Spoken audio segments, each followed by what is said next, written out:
तो आ गए फिर से। तो तुम्हारे स्कूल के एग्जाम्स जैसे ही खत्म होते हैं ना, तुम्हारे घर वालों का एक ही मोटिव होता है कि इसके सीनियर से पुरानी किताबें लेके इसके मुंह पे मारो। खुश कैसे है हमारा बच्चा। और हाँ, उन किताबों में कवर नहीं होता था, सीधे पेज से ही स्टार्ट होती थी वो किताबें। और किताबों की ऐसी हालत देख के मेरे को कभी कभी लगता था कि हमारे सीनियर लोग सड़क पे बैठ के रगड़ते थे क्या किताबें। और अनवांटेड चैप्टर पहले से ही फटे हुए रहते थे। स्कूल में मैम वाला चैप्टर पढ़ा रही, तुमको चैप्टर ही नहीं मिल रहा है। मैम वो हमारी बुक में पेज नंबर 90 से बढ़े तक है ही नहीं। एनीवेज, गर्मी की छुट्टियाँ। तो गर्मी की छुट्टियाँ पढ़ते से हम लोगों ने असेंबल करा हमारा ग्रुप, दाल बाटी युवा मंडल। हाँ, हमको भी हमारे ग्रुप का नाम शुरुआत में थोड़ा ऐसा अजीब लग रहा था, कुछ ऐसे किसी चीज की कमी लग रही थी। तो फिर हमने दाल बाटी प्लस रायता युवा मंडल रख दिया। और हाँ, मेरे को आज तक ये बात समझ नहीं आई कि ये स्कूल वाले अप्रैल में स्कूल लगा के क्या कर रहे हैं। टीचर लोग तुमको एक एक चैप्टर पढ़ा देंगे अप्रैल में, और फिर जब तुम भूले भटके 2 महीने की गर्मी की छुट्टियों के बाद स्कूल आओगे, बेटा अप्रैल में पूरा कोर्स निपटा दिया था अपन ने, आंखों आंखों में भटिंग भटिंग करके चैप्टर निपटाते, याद नहीं क्या तुमको? कब?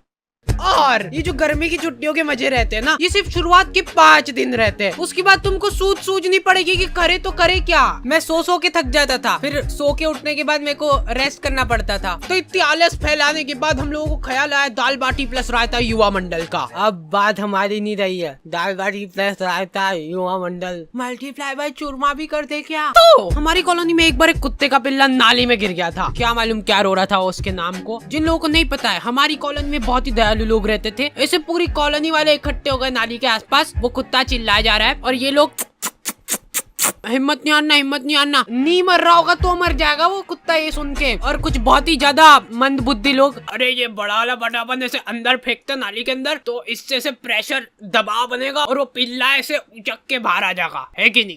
घर जाओ आप, हो गया आपका। और लड़कियां, ओह वाह कितना क्यूट है, मर जाएगा वो। फिर मैंने सोचा कि ये दुनिया बहुत ही मतलबी है, इसलिए मेरे को भी अब मतलबी बनना पड़ेगा, क्योंकि वहाँ पे लड़कियां भी थी। तो मेरे को ऐसा लगा कि अरे मैं ऐसे किसी की जान बचा के एकदम हीरो की क्या बात है, ऐसा कुछ हो जाएगा। अरे आजा आजा आजा आजा। और मैं पूरा ऐसे डायलॉग वगैरह लिख के ले गया था कि पिल्ले को निकाल के ये बोलूंगा, अगर मैं नाली में हाथ डालने से किसी बेजुबान की जान बच रही है तो मैं डालने के लिए तैयार हूँ हाथ नाली में। कोई सुन ही नहीं रहा है। ये डोकरा वो वीडियो रिकॉर्ड करके मेरे को व्हाट्सएप पे भेजा और लिखता है लमाओ हिंदी में। हिंदी में लमाओ लिखा है इसने। मेरे को ऐसा लगा था कि जब भी हम लोग ऐसे कॉलोनी में निकलेंगे तो लोग गाना चलाने लग जाएंगे, हीरो हीरो हीरो। नहीं, कुछ नहीं करा इन लोगों ने, ये लोग कुत्ते को अप्रिशिएट कर रहे हैं। देख मैं बोला था ना, हिम्मत नहीं आ रही तो निकल गया ना तू। देखो यार, कॉलोनी वालों ने मेरे को शाबाशी वगैरह नहीं दी, वो सब ठीक है, लेकिन इनको क्या मालूम क्यों ऐसा लगने लग गया कि मेरे को नाली में हाथ डालने में मजा आते हैं। मेरे पास नाली साफ करने के लिए ऑफर आने लग गए, लेकिन मैंने सारे ऑफर्स को ठुकरा दिया। जी हाँ, तो फिर से आ चुका हूँ मैं, और आज हम लोग बात करने वाले हैं डुओलिंगो के बारे में। मतलब कि जिसके भी 2 लिंग। गर्मी की छुट्टियों में तुम लोग भी फ्री भोगते बैठे ही होंगे, तो इधर उधर दीवारों पे माथा पटकने की जगह तुम लोग सीख सकते हो कुछ काम का। जैसे कि डुओलिंगो में मैं सीख रहा हूँ इंग्लिश। अब आगे का मैं पूरा इंग्लिश में बोलूंगा अगली वीडियो से। अभी सीख रहा हूँ ना, अभी सीखा थोड़ा ना हूँ। और सबसे बढ़िया बात, ये डुओलिंगो बिल्कुल ही फ्री ऐप है, समझ लो फ्री। तुम लोग इंग्लिश, हिंदी और 40 अलग अलग लैंग्वेजेस सीख सकते हो। लड़कियों को फिर तुमसे वो होगा, मतलब आकर्षित हो जाएगी लड़कियां तुमसे कि हिंदी में नहीं पढ़ रही तो इंग्लिश बोलने वाली लड़की को, मतलब ऐसे फिर 40 लैंग्वेज आएगी, तुम मतलब पूरे वर्ल्ड की लड़कियों को आकर्षित कर लोगे। तो डुओलिंगो को यूज करना बहुत ही सिंपल है, क्योंकि इसका इंटरफेस है बिल्कुल मस्त। So go and download Duolingo and learn a new language now. Link is in the description. फिर हम लोगों ने रोज शाम शाम को क्रिकेट खेलना चालू करा, साइकिल का स्टंप लगा के। लेकिन हम लोग जैसे ही खेलना चालू करते थे ना, ये डोकरा 1 किलो तंबाकू की थैली लेके आता था और इसके घर का गेट खोल के वहीं पे सामने फंसर के बैठ जाता था। और इस डोकरे के आसपास भी बॉल चल जाती थी ना, तो ये हमारी बॉल लेके घर में भग जाता था। अब इस डोकरे के पास ऐसे बॉल तनतनाते हुए जा रही है और ये डोकरा आजा आया, गले मिलना है क्या तुमको बॉल से? ये क्या है, नहीं क्या पोज है? वो प्लास्टिक की बॉल ऐसे चट करके चीटी ना। हमको तो बहुत मजा आ गए थे, वर्थ इट था हमारा खेलना। अरे यार, इनकी तो सांस चल रही है, ये हमारे नहीं क्या? मारे जा रहे डोकरे। खैर अभी तक तो हो गया है मजाक मस्ती चुटकुले वगैरह, लेकिन तुम लोगों ने अभी तक मेरा इमोशनल साइड देखा नहीं है। रुमाल वगैरह रख लेना पास में सेबड़ा पोंछने के लिए। तो एक बार की बात है, एक छोटे से गांव में एक छोटा सा डोकरा रहता था, मतलब हाइट छोटी थी उसकी। उस डोकरे को चूसने का बहुत शौक था, आम चूसने का बहुत शौक था। वो बहुत ही गरीब था, उसके पास आम खरीदने तक के पैसे नहीं थे, इसलिए जो लोग आम खाते थे उनके पास जाके बैठ जाता था और उनको नजर लगाता था। आपको ही खाना आम? 2 मिनट चट निकल जैसे, आम चाहिए इनको। तो वो डोकरे को कभी आम तो नसीब नहीं हुआ, लेकिन वो डोकरा हमेशा आम की गुठलियां समेटा करता था। 1-2 बार तो फालतू में ही लोगों ने उसको कूट दिया, ऐसे ही मजा आते थे लोगों को। फिर धीरे धीरे टाइम गुजरता गया और अचानक एक दिन वो डोकरा मर गया।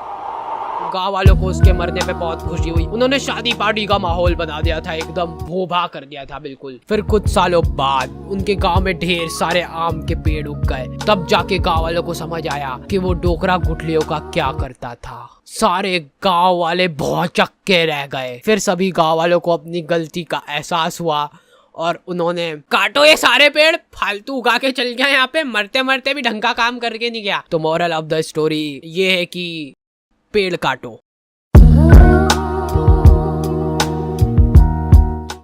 हम लोगों ने सोचा कि फिजिकली तो ठीक है, पर ऐसे मेंटली भी ग्रो करना पड़ेगा अपने आप को। तो हम लोगों ने मेरी अच्छी बढ़िया रिमोट कंट्रोल कार थी, उसको तोड़ के उसकी मोटर निकाली और मैं बोल रहा था अपन में बहुत पोटेंशियल है, पर अपने को मालूम नहीं अपने दिमाग की सीमाएं।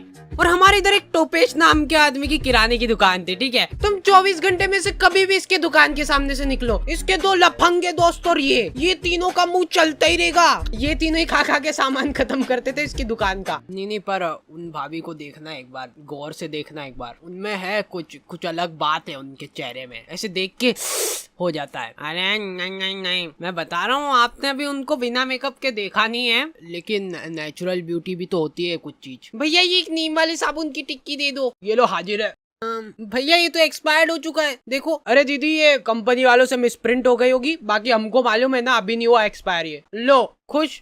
नहीं भैया रहने दो। अब ये तीनों अपना पॉइंट प्रूव करने के लिए टंकी के नीचे नहा के बता रहे हैं। देखो दीदी ये झाग बन रहा है बढ़िया। देखो कुछ हो रहा है क्या? हमको कुछ नहीं हो रहा ना। लो ले जाओ, मैं कह रहा हूँ, लो अब ले जाओ। ये वाले एक ही था हमारे पास, बाकी के सारे साबुन ये दोनों खा गए।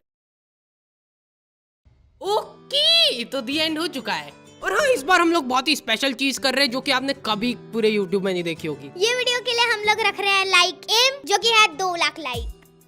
तो लाइक करके जाओ, इससे YouTube को लगे कि अरे वाह क्या ही वीडियो बना दी इन लोगों ने, और मतलब पैसे। और हाँ आई नो कि ये वीडियो बहुत ही ज्यादा लेट हो गई है, और उसके बाद भी मैंने ये जरासिक वीडियो डाल के होशियारी दिखाई है, क्योंकि गाइस बहुत परेशानी चल रही थी। मैं बहुत ज़्यादा मेहनत कर रहा था दिन रात। मैं बाहर भी नहीं निकला हूँ पिछले 2 महीनों से, क्योंकि मैं वीडियो पे काम कर रहा था। तो तुम लोग फॉलो नहीं करोगे इंस्टाग्राम पे, तो तुमको पता कैसे चलेगा क्या चल रहा है मेरी जिंदगी में। और हाँ, हमारा एक डिस्कॉर्ड सर्वर भी है जहाँ पे हम लोग ऐसे बातचीत करते रहते थोड़े टाइम में आके तुम लोगों से रेगुलरली।